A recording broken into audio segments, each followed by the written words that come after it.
Welcome to New Orleans. So nandito naman kami sa Mississippi River. So ngayon, may pagkakataon tayong lumabas pagdating sa puerto. So ito pa lang yung building na pupuntahan natin o yung area.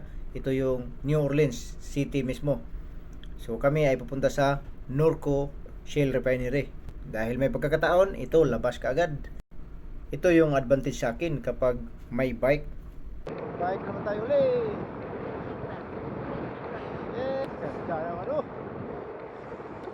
Dito tayo sa bisikleta. Ganda. Woohoo! Ito yung tinatawag nilang Riverwalk bike lane. So napakahaba nito. So sa gilid nito, ito yung river side, Mississippi. Sa baba naman ay yung kalsada o highway. So dito yung makikita mo yung mga tao mag-jogging, maglaro, at saka mag-bike. Dito dahil napaka-safety nito. At ganda talaga pag ganito, sana ganito rin sa atin sa Pilipinas. So after mga ilang minutes ay nandito na ako sa city. So napaka bike friendly. Makita natin dito. At napaka ganda ng lugar. So ganito rin ang train nila. Ang train pala nila dito ay individual.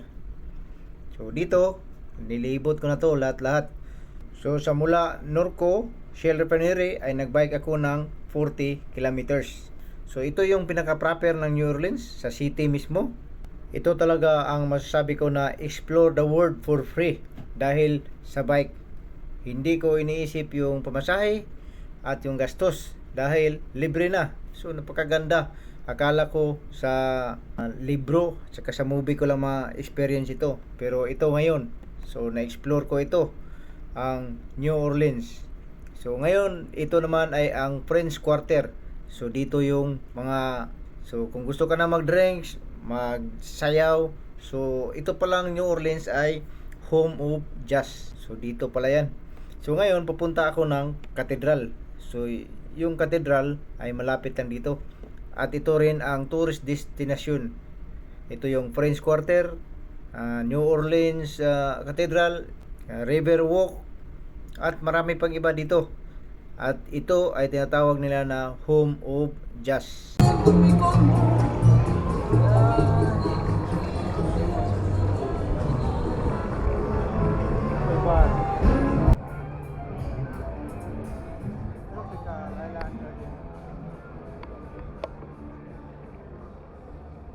So nandito na tayo sa cathedral. Ito yung cathedral na parang castle. So sa gilid nito, ito yung museum. At sa harap ay ito yung Jackson Square. So ang history pala nito ay galing sa Spain. Tapos ay sinurinder na naman doon sa French, kaya tinatawag itong French. Tapos kinuha naman ng USA. So matindi palang bakbakan ito noong mga dating panahon. Bihira lang kami makapunta dito sa New Orleans o sa mga magagandang lugar. Dahil yung biyahe namin ay kahit saang bansa o kahit saang lugar dahil worldwide ang biyahe namin. So napakaswerte natin o napakaswerte ko dahil na-experience ko itong New Orleans at sa iba't ibang lugar gamit ang bisikleta. At ito yung tinatawag na work-life balance dahil sa aking pagtrabaho sa barko. So ito, nakapag-explore din ako sa ibang lugar gamit ng aking bike dahil mahilig talaga ako sa bisikleta. Napakalaking tipid ng bisikleta dahil anytime pwede akong pumunta na hindi iniisip yung dollar. So napakaswerte ko talaga na na-experience ko itong lugar na hindi ko inakala na mapuntahan. Habang busy ako sa katitingin sa lugar ay mayroong nagtanong sa akin na miss sa bike. Huh? Is that one of those fold-up boxes? Yeah, fold. Okay. Are you from Philippines? Yes. Are you from Philippines? That's my friend there. Yeah, thank you.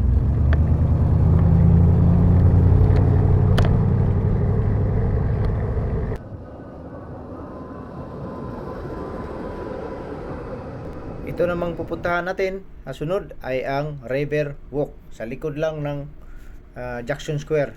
So dito makikita mo yung barko na dadaan papunta doon sa loob, at dito rin yung Riverwalk outlet.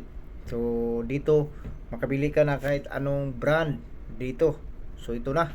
Pagkatapos kong mag ikot doon ay gabi na. Kawi. New Orleans to Norco Refinery, Shell Refinery Norco.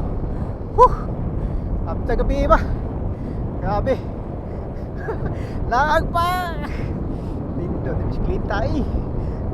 Bati ka kulba kay lubat na silpon. Salamat sa Diyos at nakarating na rin ako dito sa barko namin. Buti na lang natandaan ko pa yung lugar na dinaanan ko.